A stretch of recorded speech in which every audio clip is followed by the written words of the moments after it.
પ્રભાતની ભૂં ફાટતી હતી ને બાળકની મૂંગી જીભમાંથી અસ્પષ્ટ ચીસો ફાટતી હતી. વધતું હાડકું 1 વર્ષના છોકરાના વાસામાં ખીલાની માફક ઠોકાતું હતું. સ્ટવ ઉપર દૂધ ગરમ કરતો ચંદ્રભાલ શીશી સાફ કરવા જતાં શીશી પરની રબરની ડીટડીને ક્યાંક ભૂલતો હતો. તે જ વખતે સડક પર એક ટપો અટક્યો.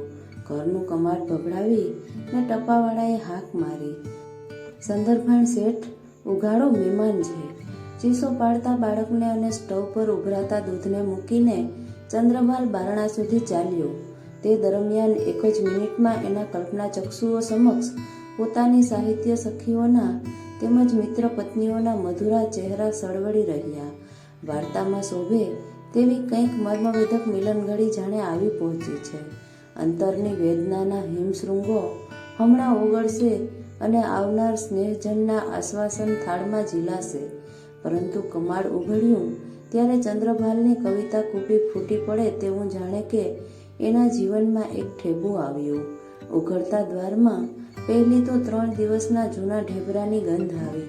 એ ગંધમાં અપચાના ઝાડાની વાસનું મિશ્રણ હતું. આવનાર સ્ત્રીના અંગ પર કાળો સાડલો હતો. ચહેરા પરના હાડકાનો આખો માળખો જ જાણે કે હચમચી ગયો હતો. એના હાથમાં 15-20 ચોમાસા ખાધેલી એક નાની જૂની ટ્રંક હતી.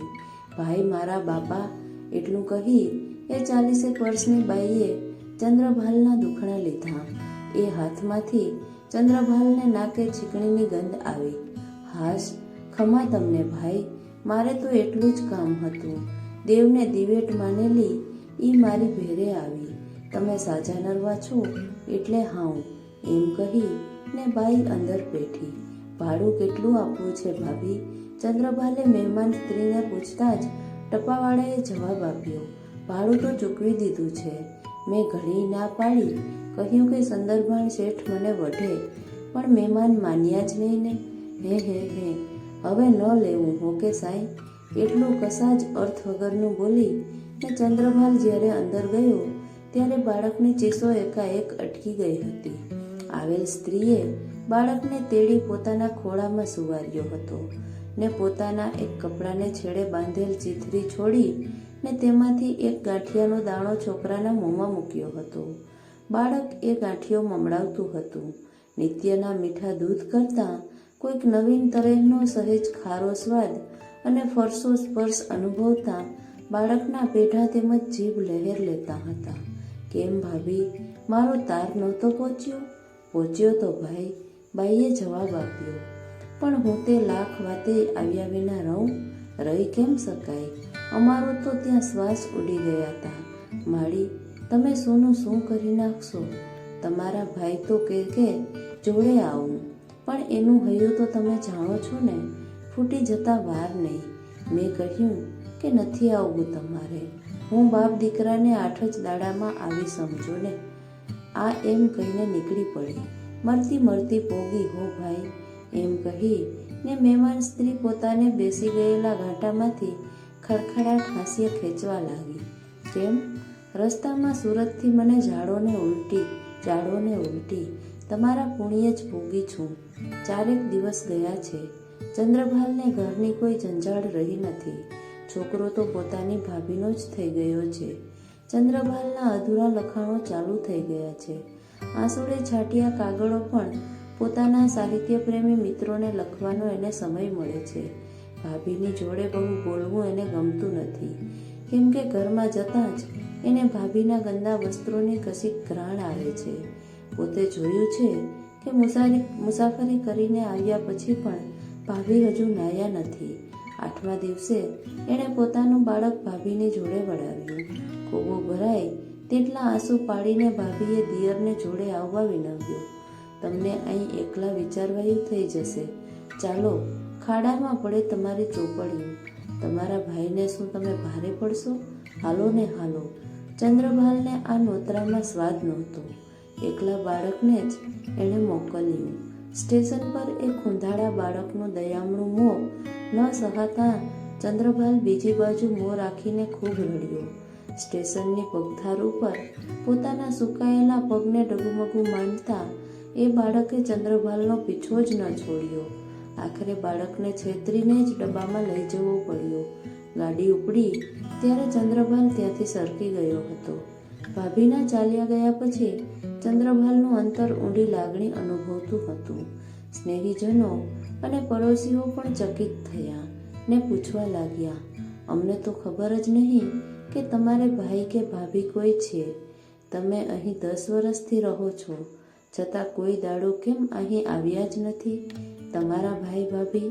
દૂરની વાટ, ટૂંકી આવક, નીકળી ન શકે. એવો જવાબ દેતો ચંદ્રભાલ પોતાના અંતરમાં એકાદ ડંખ પણ અનુભવતો હતો. 3 વર્ષો આવ્યા ને ગયા.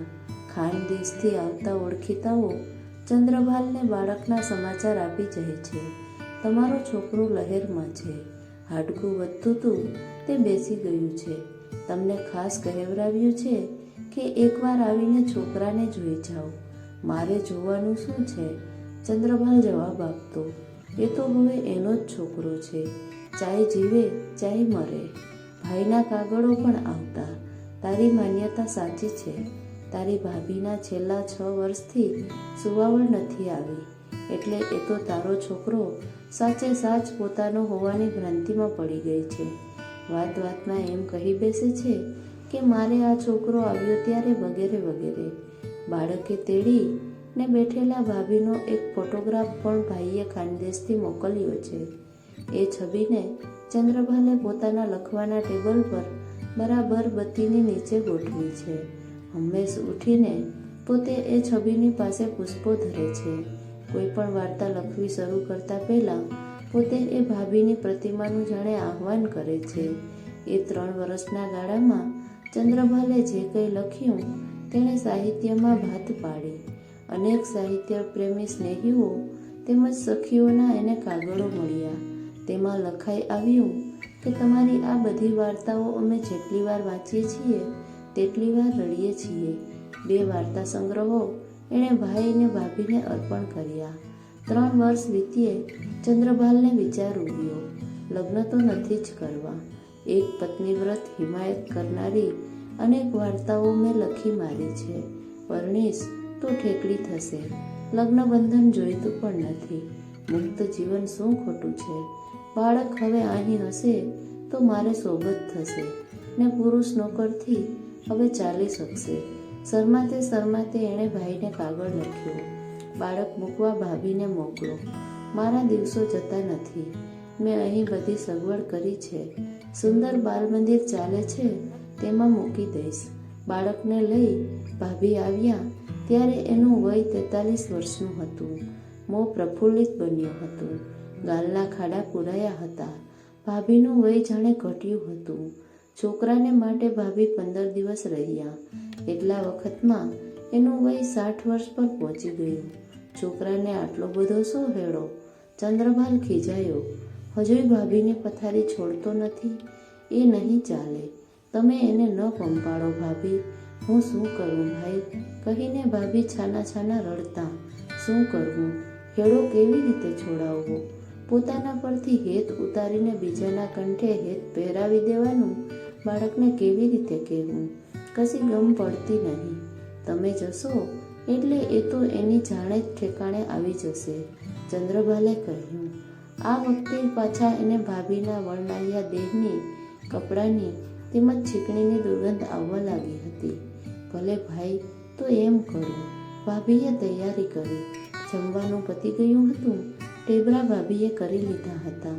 રસોડામાં એ છોકરાને લઈ એકલા બેઠા હતા. રાતની ગાડીમાં તો ઉપડવાનું હતું. થોડા કલાકોમાં છોકરાને જેટલો બને તેટલો પોતાની જોડે હેળવી લેવા તળપાપલ બનેલ ચંદ્રભાલે બાળકને શોધ્યો. મીઠો અવાજ કર્યો, કાકુ. જવાબ ન આવ્યો. ચંદ્રભાલ અંદર ગયો. રસોડામાં બેઠો. ભાભી બેઠા હતા. ખોળામાં કાકુ હતો. કાકુના હાથમાં ગાંઠિયાથી ભરેલો વાટકો હતો. કાકુના મોંમાં એક ગાંઠિયો હજુ તો પેસતો હતો. લાવ, કહી ચંદ્રભાલે ગાંઠિયાનો વાટકો ઝૂંટવી લીધો. કાકુના હોઠ વચ્ચેનો ગાંઠિયો પણ ખેંચી લીધો ને કહ્યું, જમ્યા ઉપર પાછા ગાંઠિયા આપ્યા? માંદો પડશે તો ચાકરી કોણ કરશે? એમ કહી એણે ગાંઠિયાની વાટકી ભોંય પર પછાડી. ભાભી અને કાકુ હેબતાયેલા થંભી ગયા. દોસ્તો, તમને આ વિડીયો કેવો લાગ્યો તે કમેન્ટ કરી જરૂરથી જણાવજો. જો પસંદ આવ્યો હોય તો લાઈક કરજો અને શેર કરજો તથા આવા જ અન્ય વિડીયો જોવા માટે ચેનલને સબસ્ક્રાઈબ કરજો.